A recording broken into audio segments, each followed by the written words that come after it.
예, 보신 것처럼 최근 서울의 일부 지역 아파트 값이 오르면서 집값 반등이 초읽기에 들어간 것 아니냐는 분석이 나오고 있습니다. 네, 관련 내용 김인만 부동산경제연구소장과 함께 자세히 짚어보도록 하겠습니다. 안녕하세요. 안녕하세요. 자, 바닥 찍었습니까? 어떻습니까? 작년 10월부터 올 1월까지 이제 가파른 하락은 사실상 멈춘 것 같습니다. 1차 바닥은 찍은 것 같은데요. 예. 네. 저는 이게 완전히 끝났다. 이제 상승만 남았다라고 말씀드리기는 좀 어렵고요. 당분간은 이제 줄다리기, 매도자와 매수가 간 팽팽한 줄다리기가 이어질 가능성이 높은데 예. 우리 1월에 그 통계를 보면 주간 통계가 마이너스 0.76%까지 하락을 했는데 최근에 보면 마이너스 0.09%까지 굉장히 하락폭이 축소가 됐거든요. 그래서 사실상은 이제 거의 마무리 단계로 들어갔고요. 이제 2차전 시작이다라는 생각이 드는데 너무 조급한 마음은 가질 필요는 없고요. 물론 급하신 분들, 필요하신 분들은 지금 구입하셔도 괜찮은데 그러니까요. 필요하지 않는 분들이라면 혹시라도 불안한 마음에 지금 아니면 앞으로 계속 올라라는 불안한 마음은 가질 필요는 없을 것 같습니다. 예. 네, 조급해하지 말아야 된다고 말씀하셨는데 잠실의 한 아파트 전용 면적 84세제곱미터의 경우에는 지난 3일 21억 3천만 원에 거래가 됐습니다. 근데 네. 지난달 말과 올해 초에 19억대에서 거래가 됐거든요. 그러다 네네. 보니까 몇 달 사이에 2억이 그냥 훌쩍 오른 거예요. 왜 이런 일이 나는 거죠? 이게 숫자만 보면은요. 자, 19억에서 21억 5천까지도 거래가 됐었거든요. 자, 2억 5천 정도 올랐는데 이게 2021년 하반기에 얼마가 거래가 됐냐면 최고가 27억 원에 거래가 예. 됐었거든요. 그러면 집주인 입장에서는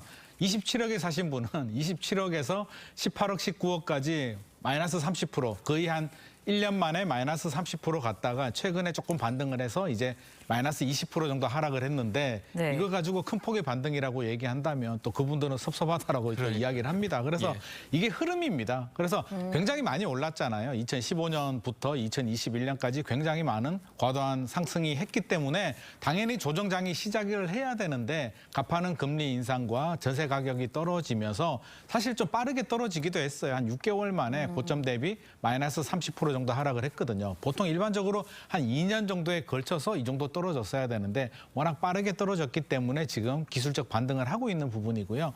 그러면 계속 상승을 하느냐가 굉장히 중요한데 우리가 거래량을 보면 거래량이 그렇게 뒷받침이 되지 않고 있습니다. 우리 지금 거래량이 서울 아파트 같은 경우에 한 2천 건에서 3천 건 정도 거래가 되고 있는데 2021년, 2022년 정도 보면 한 5천 건 정도 거래가 됐었거든요. 많을 때는 15,000건까지 거래가 됐기 때문에 그때 비교해 보면 반토막에서 5분의 1 수준이다. 거래량이 크게 뒷받침되지 않는 상태에서 집주인들은 이제 1.3 대책으로 급매물이 소화가 되니까 호가를 좀 올리고 있고요. 세금 부담도 이제 많이 낮아지고 있잖아요. 그래서 급하게 팔 필요는 없다.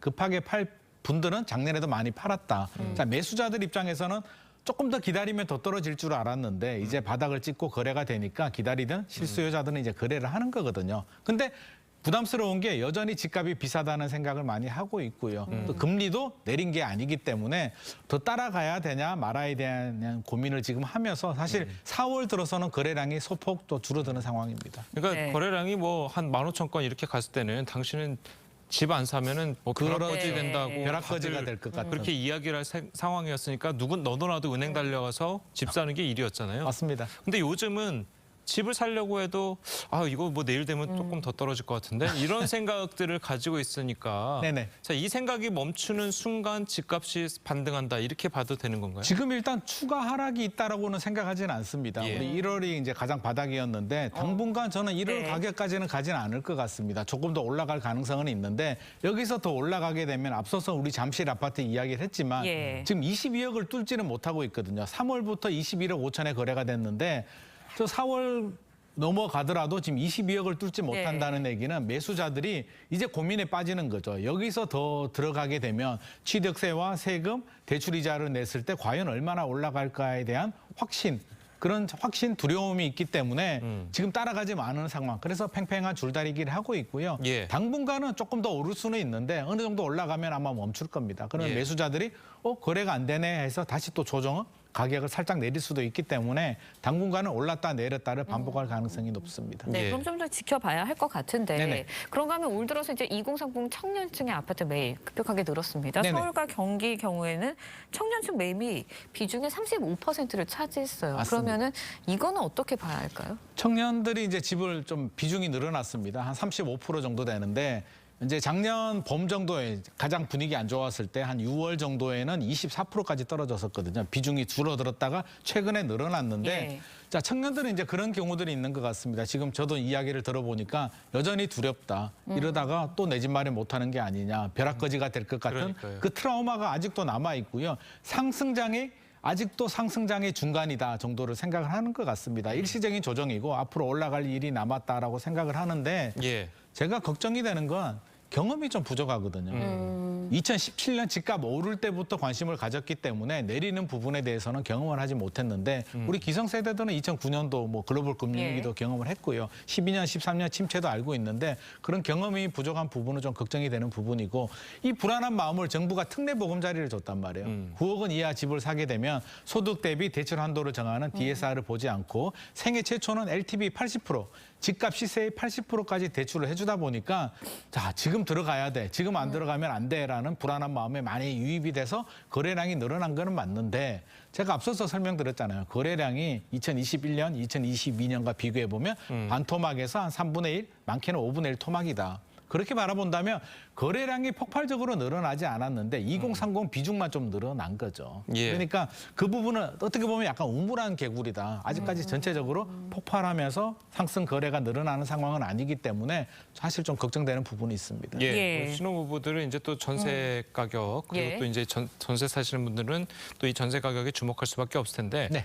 전세 가격이 계속 떨어지고 있었는데 최근 들어서 좀 떨어지는 게 멈추는 것 같아요. 네, 전세도 같이 반등을 하고 있습니다. 매매 가격뿐만 아니라 예. 전세도 반등하고 있는데요. 앞서서 우리가 매매 가격 반등의 힘이 또 전세에 있고요. 작년에 집값이 떨어졌을 때도 전세 가격이 많이 떨어졌기 때문에 매매 가격이 동반 하락한 거거든요. 전세와 매매가 굉장히 중요한데 월세는 떨어지지 않습니다. 전세 가격이 가파르게 떨어지다 보니까 대출이자 부담 때문에 차라리 월세가 낫다라고 해서 월세로 많이 전환했는데 최근에 어떤 흐름을 보이냐면 전세 가격은 3억, 4억이 떨어졌는데 왜 월세는 안 떨어지지? 전세가 더 유리하다라고 해서 최근에는 또 전세를 선호합니다. 그래서 전세도 이제 회복을 보이고 있는데 최근 사기가 많아가지고요. 빌라 오피스텔 같은 하고 아파트는 좀 구분을 해야 될 것 같습니다. 예. 아파트는 전세가 좀 인기가 높아지고 있는데 빌라 오피스텔은 그 전세 사기 불안한 마음 때문에 지금 꺼려하는 흐름을 많이 보이고 있습니다. 네. 회복세를 좀 보인다라는 말씀을 해주셨는데 네. 전세값 하락으로 인해서 이제 역전세도 우려가 계속해서 나왔었거든요. 네네. 어떻게 보세요, 앞으로? 역전세가 이제 결국에는 전세 가격이 내려가면서 집주인이 전세금을 돌려주지 못하는 현상인데요. 아파트 같은 경우는 이제 전세 가격이 회복을 하고 있기 때문에 네. 이런 현상이 상당 부분 제 생각에는 아마 올해 말까지는 좀 불안한 게 있을 수도 있는데 내년 넘어가게 되면 이제 고점 계약이 많이 갱신이 됐기 때문에 안정을 찾을 수가 있습니다. 문제가 되는 건 이제 빌라 오피스텔이죠. 네. 빌라 오피스텔은 여전히 전세 사기가 계속 이어지고 있기 때문에 최근에 보면 빌라 오피스텔은 전세 들어가면 안 돼라고 단정 짓는 분들이 굉장히 많기 때문에 정상적인 임대인도 지금 세입자를 못 구해서 발을 동동 굴리고 있는 상황입니다. 그럼 소장님 보시기에는 어쩔 수 없이 이제 빌라나 그 오피스텔로 전세를 들어가야 되시는 분들이 네. 계시잖아요. 네네. 그런 분들은 어떻게 해야 됩니까? 그런 분들은 일단 자금 여력이 된다면 월세를 알아보시는 것도 좋고요. 해야 된다면 보증보험 가입을 반드시 하셔야 됩니다. 물론 전세 가율도 알아봐야 되고요. 선순위 건저당이 있는지도 기본적으로 확인을 해야 되겠지만 예. 보증보험 가입을 반드시 하셔야 되고요. 계약서 쓰고 계약서를 가지고 가서 보증보험 회사에 제출을 하는 겁니다. 가입 여부를 확인한 다음에 가입이 안 된다고 하면 그 집은 계약 진행을 안 하는 게 좋을 것 같습니다. 예, 알겠습니다. 자, 오늘 소장님 말씀 여기까지 듣겠습니다. 잘 들었습니다. 고맙습니다.